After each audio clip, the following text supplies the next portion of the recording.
ఇది చూసారు కదా, పెల పెల పెల పెల లాడుతున్న అప్పడం వంటిది. దీన్ని కొంచెం చిలకరించి అలా సర్దుబాటు చేసి చక్కగా తిప్పితే మన కనులకి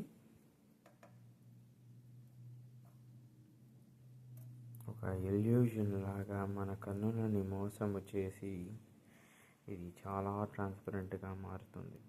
కానీ నేను ఇప్పుడు మొత్తం నీళ్లు దీని మీద పొయ్యటం లేదు, ఎందుకంటే నేనే ఒక మ్యాజిక్ చేయబోతున్నా. ఈ మ్యాజిక్ చేసేదానితో ఇది ఏదో మనకి మ్యాజిక్ చేయాలని అనుకుంటూ ఉంటుంది అప్పుడప్పుడు, కానీ ఇవాళ నేను దానికే మ్యాజిక్ చేయబోతున్నా.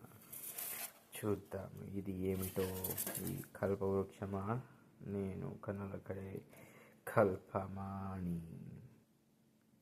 కొద్దిగా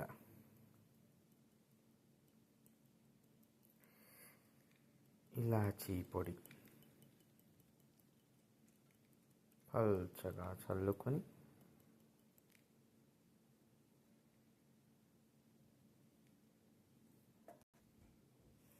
బాదం, పిస్తా, కాజు ఇలాంటి వగేరా వాల్నట్టు అన్ని డ్రై ఫ్రూట్లు వేసి ఒక డ్రై ఫ్రూట్తో పొడి చేసుకుని ఆ పొడిని అట్లా వేసినాక ఆ తరువాత ఘుమలాడే కమ్మని నెయ్యి తీసుకొని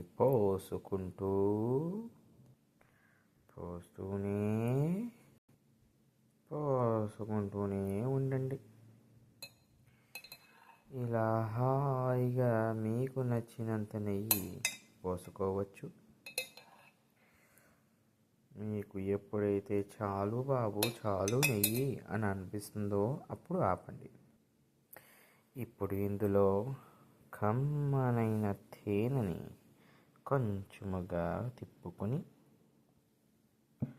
అప్పుడు ఆ తరువాత దీనిని మెల్లిగా తీయవలే. ఇలా తీసి ఇక్కడ ఒక మడత, ఇలా తీసి ఇక్కడ ఇంకొక మడత, ఇటుల నుండి ఇంకొక మడత, అచ్చుట నుండి ఇంకొక మడత వేసి దీన్ని కిల్లిలా చుట్టి ఈ కిల్లిని నోట్లో వేసుకొని తింటే ఉంటుంది పూతరేకుల ప్రపంచం. పూర్తిగా నోట్లోనే తెలుస్తుంది. ఈ కిల్లి యొక్క అద్భుతం ఆహా, మీరు తింటే గాని తెలియదు. ఆనంద పరవశులైపోతారు. స్వస్తి. ఈ రోజుకి నేను ఇది తింటూ దీంట్లోనే నానిపోతాను అనుకుంటా. హాయిగా ఉంటుంది ఇది. Bye bye.